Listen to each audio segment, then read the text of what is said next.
एक बार की बात है, महात्मा बुद्ध के शिष्य आनंद कहीं जा रहे थे। रास्ते में उन्होंने देखा कि एक अधेड़ व्यक्ति एक चट्टान पर बैठा रो रहा है। वे उसके पास गए और बोले, क्या बात है वस्त, तुम कौन हो और क्यों रो रहे हो? आनंद की बात सुनकर उस व्यक्ति की सिसकियां थम गई। वह अपने आंसू पोंछता हुआ बोला, मैं पास के गांव का रहने वाला एक बदनसीब व्यापारी हूँ। मैं जो भी काम करता हूँ वो बिगड़ जाता है। व्यापार के चक्कर में मैंने अपनी पत्नी के गहने गंवा दिए। मैंने अपने परिवार को भी खो दिया, यहाँ तक कि मेरा घर भी गिरवी पड़ा है। मुझे तो लगता है कि मैं किसी काम का नहीं हूँ।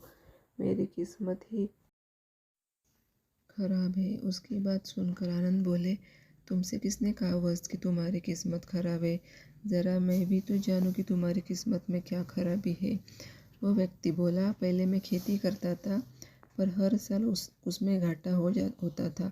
कभी सूखा पड़ जाता तो कभी ज़्यादा बारिश के कारण फसल बर्बाद हो जाती। इससे परेशान होकर मैंने व्यापार करने का निश्चय किया। मैंने पत्नी के गहने बेचकर अपना व्यापार शुरू किया, लेकिन मेरा व्यापार नहीं चला।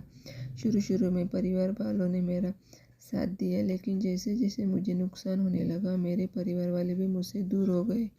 मैं ये सब उनके लिए ही कर रहा था, लेकिन अब वे लोग मुझे देखकर नजरें फेर लेते हैं और मुझे मेरे परिवार की दुर्दशा का जिम्मेदार ठहराते हैं। उस व्यक्ति ने एक लंबी सी सांस ली और फिर बोला, मेरा एक मित्र है, उसने भी मेरे साथ अपना व्यापार शुरू किया था। उसका व्यापार अच्छा चल रहा है। वह जब भी मेरे घर आता है तो अपनी सफलता की कहानियाँ सुनाता है। उसकी बातें सुनकर मेरे घर वाले भी कहते हैं कि उसे देख और कुछ सीख। हमें तो लगता है कि तेरे बस का कुछ भी नहीं है। उन लोगों की बातें सुनकर अब तो मुझे भी लगने लगा है कि शायद मेरे वश का कुछ भी नहीं है। अब तो मुझे अपना जीवन ही व्यर्थ लगने लगा है। मेरे मन में ख्याल आता है कि अपना जीवन समाप्त कर लूँ। मैं यहाँ आया भी इसी इरादे से था, लेकिन हिम्मत नहीं कर पाया, इसलिए यहाँ एकांत में बैठा विलाप कर रहा था। आनंद बोले, वो तो ये बात है, वैसे क्या तुम इसके अलावा कुछ और भी कहना चाहते हो? उनकी बात सुनकर वह व्यक्ति बोला, एक और मेरा हर काम खराब हो जाता है, दूसरी ओर मेरा मित्र है जो हर समय मुझे नीचा दिखाने का प्रयत्न करता रहता है। मुझे समझ में नहीं आता कि मैं क्या करूं। आनंद बोले, क्या तुम अपने मित्र की बातें सुनकर दुखी हो जाते हो? हाँ, मैं उसकी बातें सुनकर स्वयं दुखी हो जाता हूँ, उस व्यक्ति ने जवाब दिया। आनंद ने पूछा, तुम्हें किस बात का दुख होता है, अपने असफल होने का या फिर मित्र के सफल होने का? उनका सवाल सुनकर वह व्यक्ति एक पल के लिए सोच में पड़ गया। फिर वह बोला, अगर सच कहूँ तो मुझे अपने असफल होने का उतना दुख नहीं होता है जितना कि मित्र के सफल होने का होता है। अर्थात यदि तुम्हारा मित्र असफल हो जाए तो तुम्हें खुशी होगी? आनंद ने प्रश्न किया। वह व्यक्ति बोला, हाँ, मुझे बहुत खुशी होगी। इसका मतलब है कि तुम्हारी खुशी तुम्हारे मित्र पर निर्भर है। आनंद बोले, अगर वह चाहे तो तुम्हें खुश कर सकता है और अगर वह चाहे तो तुम्हें दुखी कर सकता है। तुम स्वयं से न तो खुश हो सकते हो और न ही दुखी हो सकते हो। अर्थात तुम अपने मित्र के गुलाम हो गए हो, इसलिए तुम्हारा कुछ नहीं हो सकता। ऐसा न कहे महात्मा, उस व्यक्ति ने हाथ जोड़ दिए। आपकी बातें सुनकर मुझे कुछ आशा बन रही है। आनंद बोले, जब हम किसी से आशा बांध लेते हैं तो उस पर निर्भर हो जाते हैं, ऐसे ही हमारी खुशी और दुख भी उस पर निर्भर करने लगता है। इससे बेहतर है कि तुम अपने आप से आशा बांधो।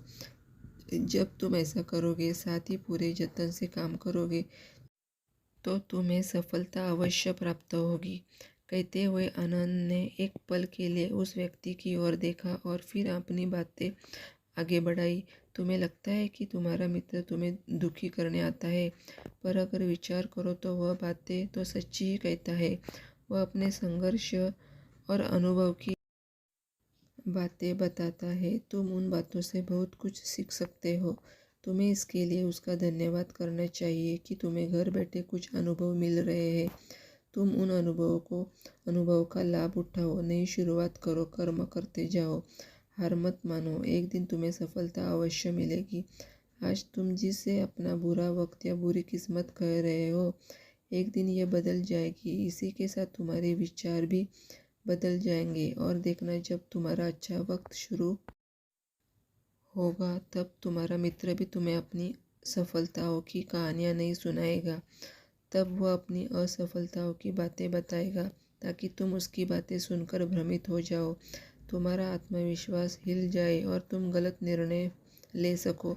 लेकिन उस समय भी तुम्हें अपनी बुद्धि का प्रयोग करना होगा। तुम्हारा मित्र जैसे आज तुम्हें दुखी करने आता है, उसी तरह उस समय भी वह तुम्हें दुखी करने आएगा, क्योंकि जिस तरह उसे दुखी देखकर तुम्हें मज़ा आता है, उसी तरह उसे भी तुम्हें दुखी देखने में उतना ही मज़ा आता है। वह व्यक्ति बोला, आपने सही कहा, लेकिन मेरा सबसे बड़ा दुख यह है कि मेरे परिवार के लोग भी इसमें शामिल हैं। वास्तव में मैं तो अपने परिवार के लिए अच्छा करना चाहता था, लेकिन वे लोग भी मेरी बात नहीं समझते हैं। वे भी मुझसे गलत कहते हैं और अब तो वे मेरे साथ भी नहीं है। आनंद बोले, मैं सब समझ गया, तुम सांत्वना चाहते हो। वास्तव में इस दुनिया में सभी लोग सांत्वना ही चाहते हैं। हम चाहते हैं कि हम जब भी कुछ करें तो लोग हमारी प्रशंसा करें, लेकिन आमतौर से ऐसा नहीं होता है, इसलिए हम दुखी हो जाते हैं।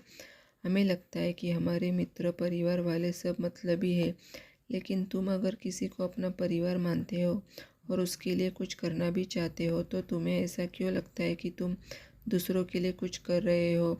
वास्तव में तुम अपनी खुशी के लिए कर रहे हो, इसलिए परिवार के लिए कुछ करना वास्तव में अपने लिए ही करना होता है। लेकिन अगर ऐसा करते समय तुम्हें लगता है कि तुम दूसरों के लिए कर रहे हो, तो तुम दुखी रहोगे, और अगर तुम्हें लगता है कि तुम अपने लिए कर रहे हो तो तुम खुश रहोगे, क्योंकि जब तुम अपने लिए कुछ अच्छा करते हो या करना चाहते हो, तब तुम्हें सांत्वना की ज़रूरत नहीं पड़ती है।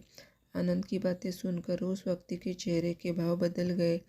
वह बोला, आप सही कह रहे हो, मैं समझ गया हूँ। अब तक मेरी किस्मत खराब इसलिए थी क्योंकि वह दूसरों के हाथ में थी। अब मैं अपनी किस्मत को अपने हाथ में रखूँगा। मैं फिर से प्रयत्न करूँगा, पूरे मन से काम करूँगा, और जब तक सफलता नहीं मिल जाती चैन से नहीं बैठूँगा। उस व्यक्ति की बात सुनकर आनंद मुस्कुराए और उसे एक छोटी सी डिबिया देते हुए बोले, इस डिबिया को हमेशा अपने पास रखना। इसमें एक ऐसा राज है जो तुम्हें बड़े से बड़े दुख से भी बाहर निकाल लेगा। लेकिन इसे तभी खोलना जब तुम्हारे जीवन में कोई रास्ता न दिखाई दे और तुम्हें लगे कि सब व्यर्थ है, ये दुनिया व्यर्थ है और यहाँ रहना भी व्यर्थ है। उस व्यक्ति ने आनंद को धन्यवाद दिया और डिबिया को लेकर चला गया। उसने नए उत्साह के साथ फिर से अपना व्यापार आरंभ किया। उसका व्यापार चल निकला। अपनी मेहनत और लगन के बल पर वह एक बड़ा व्यापारी बन गया। परिवार वाले भी उसके साथ आ गए और उसका जीवन हंसी बीतने लगा। अब वह भूतकाल का रोना छोड़ चुका था। वह भविष्यकाल की भी चिंता नहीं करता था, बस अपने वर्तमान को संवारने में लगा रहता था, और जो कुछ भी वह करता था वह अपने लिए करता था, अपनों के लिए करता था, इसलिए वह प्रसन्न था। उसके जीवन में अब कोई दुख नहीं था, लेकिन वक्त हमेशा एक जैसा नहीं रहता है, वह बदलाव रहता है। उसके जीवन में भी बदलाव आया। एक दिन उसके राज्य पर पड़ोसी राजा ने चढ़ाई कर दी। उसने इस राज्य पर अपना कब्जा कर लिया। उसके सैनिकों ने चारों ओर लूटमार मचा दी। उन्होंने व्यापारी का सारा धन लूट लिया, उसके घर में आग लगा दी। जान बचाने के लिए उसे अपने परिवार के साथ वहां से भागना पड़ा। वह व्यक्ति अपने परिवार के साथ कई दिनों तक इधर उधर भटकता रहा। वह दाने दाने का मोहताज हो गया। उसका बच्चा बीमार हो गया। इलाज के अभाव में वह तड़पने लगा। यह देखकर उसका हृदय चित्कार कर उठा। वह कैसे अपने बच्चे का इलाज कराए? उसके पास तो खाने के लिए भी पैसे नहीं थे। ऐसे में उसे एक बार फिर निराशा ने घेर लिया। उसे लगने लगा कि उसका जीवन व्यर्थ है, सारी दुनिया व्यर्थ है, किसी भी बात का कोई मतलब नहीं है। भले ही आप जीवन में कितना भी कुछ कर लो, कितनी भी सफलता हासिल कर लो, पर अंततः यह जीवन समाप्त ही होता है। तो फिर ऐसे में जीवित रहने का क्या फ़ायदा?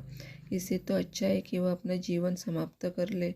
लेकिन तभी उसके दिमाग में आनंद की दी हुई डिबिया कौंध उठी। उसने उत्सुकता के साथ उसे खोला। डिबिया के भीतर एक पर्ची रखी हुई थी। पर्ची पर कुछ लिखा हुआ था।